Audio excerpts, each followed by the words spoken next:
تو پہلے یہ ہے کہ آپ ایک چیز فطرت کو سمجھیں،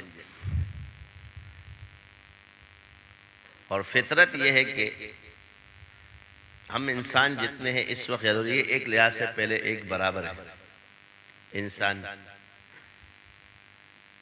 جو مسلمان ہے کلمہ پڑھ رہے ہیں، اور کفر کی وجہ سے اب اللہ تعالیٰ نے ان کو الگ کر دیا کہ بھئی تم نے جو حرکت کی ہے وہ انسانوں والی تو نہیں۔ تو کافر کو کیا خطاب کر دیا؟ اولئک کالانعام بل ھم اضل۔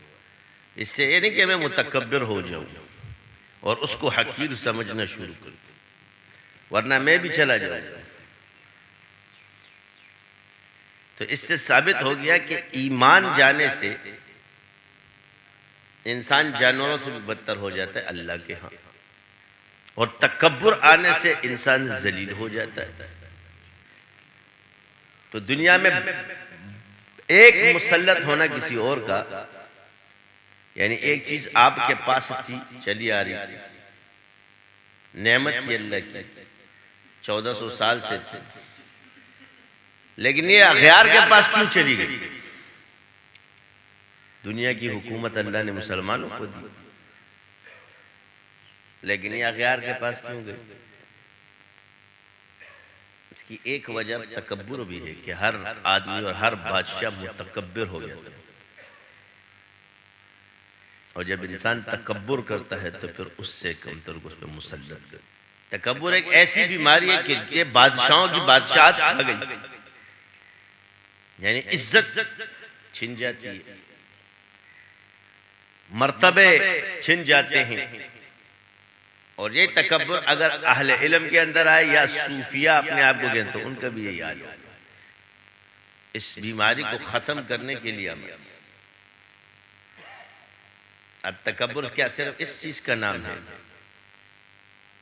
نقص دیکھنا، جب علم میں ہارتا ہے تو عیب میں آ جاتا ہے۔ اس کی ابتدا کہاں سے ہوئی ہے جی؟ جب آدم علیہ السلام نے سب نام بتائے اور اللہ نے آدم علیہ السلام کو خلیفہ بنایا، وہ نبی ہے، تو ابلیس اس میں مبتلا ہو گیا۔ اب ایک بات یاد رکھیں، یہی چیز جب دوسرے کو سمجھاتے اس کو غصہ آتا۔ کبھی کبھی کہتے ہیں نا تکبر، متکبر کے ساتھ اخلاق جو ہے وہ تکبر ہے۔ اللہ ہمیں ان بیماریوں سے بچائے، ہر چیز یہ انسان کو ضائع کرے۔ ایک وہ جو دلیل نہیں مانتا، یہ بھی عالم ہو کر مولوی، یہ بھی کبر کی علامت ہے۔ تو یاد رکھیں، اگر آپ کو اللہ تعالیٰ کسی شے سے نواز رہا ہے تو یہ اللہ کی نعمت ہے، اس پر شکر گزاری ہے، اس پر کبر نہیں ہے۔ اگر اس کو آپ نے اپنی اہلیت اور قابلیت سمجھ لیا،